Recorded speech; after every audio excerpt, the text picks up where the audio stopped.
Hello everyone, back with me again in this channel. On today's tutorial, I'm going to show you how you can add the trending horizontal flash effect in CapCut. So here I've already added the clips that I want to edit, and to find the trending horizontal flash, you can just go straight to Effect, Video Effects, and here just scroll down until you find the horizontal flash. Okay, this one you can find it under the trending tab, or if you want to find the category is under the wait a second, light effect. Okay, you can just scroll down until you find the horizontal flash.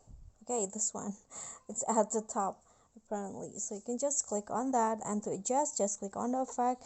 You can adjust the glow, the range, the blur, intensity, and also the speed.